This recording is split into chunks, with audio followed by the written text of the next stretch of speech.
नमस्कार मित्रांनो, स्वागत आहे तुमचं मराठी टेक मित्र या यूट्यूब चॅनलमध्ये. प्रधानमंत्री पीक विमा योजना म्हणजेच प्रधानमंत्री फसल विमा योजनेअंतर्गत पूरक अनुदान या योजनेअंतर्गत प्रधानमंत्री पीक विमा योजना खरीप 2022 करता निधी हा वितरित करण्यास मंजुरी देण्यात आलेली आहे. तसेच प्रधानमंत्री फसल विमा योजना रब्बी हंगाम 2022-23 करताही निधी वितरित करण्यासाठी मंजुरी देण्यात आलेली आहे. तर याबद्दलचा GR ही प्रदर्शित करण्यात आलेला आहे. या GRची माहिती आपण या व्हिडिओमध्ये घेणार आहोत. तर तुम्ही पाहू शकता, प्रधानमंत्री फसल विमा योजनेअंतर्गत पूरक अनुदान या योजनेअंतर्गत प्रधानमंत्री पीक विमा योजना रब्बी हंगाम 2022-23 करता निधी वितरित करण्यास मंजुरी देण्याबाबत.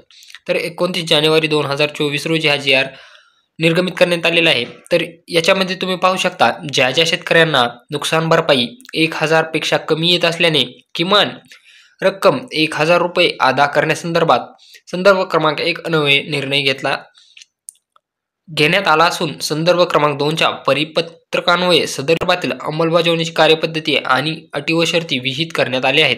म्हणजे ज्या ज्या लोकांना रब्बी हंगामामध्ये 2022-23 करता 1000 रुपयापेक्षा कमी पीक विमा मिळालेला आहे, त्या अशा शेतकऱ्यांना हे जे आहे ते आता रब्बी हंगाम 2022-23 करता एवढी रक्कम वितरित करण्यात येणार आहे. इथून तुम्ही पाहू शकता, भारतीय कृषी विमा कंपनी, त्याच्यानंतर ICICI लंबार्ड, HDFC, बजाज आणि युनायटेड इंडिया याद्वारे इतकी रक्कम पात्र शेतकऱ्यांना आता वितरित करण्यात येणार आहे. ज्या शेतकऱ्यांना 22-23 रब्बी हंगामामध्ये 1000 पेक्षा कमी विमा मिळाला होता, अशा लोकांना हा निधी वितरित करण्यात येणार आहे. आणि दुसरा जो GR आहे, प्रधानमंत्री फसल विमा योजनेअंतर्गत अनुदान या योजनेअंतर्गत प्रधानमंत्री पीक विमा योजना खरीप हंगाम 2022 करता निधी वितरित करण्यास मंजुरी देण्याबाबत.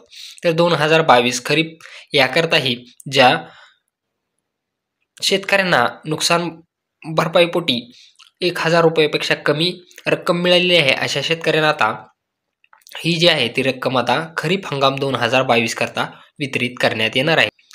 यामध्ये किती शेतकरी हे पात्र असणार आहेत हे तुम्ही या टेबलवरून पाहू शकता. या GRची लिंक आपल्या टेलिग्राम चॅनललाही देण्यात आलेली आहे, तिथून हे तुम्ही पाहू शकता आणि हा GR वाचून घेऊ शकता. जर व्हिडिओ आवडला असेल तर चॅनलला नक्की सबस्क्राईब करा आणि बेल आयकॉनला प्रेस करायला विसरू नका.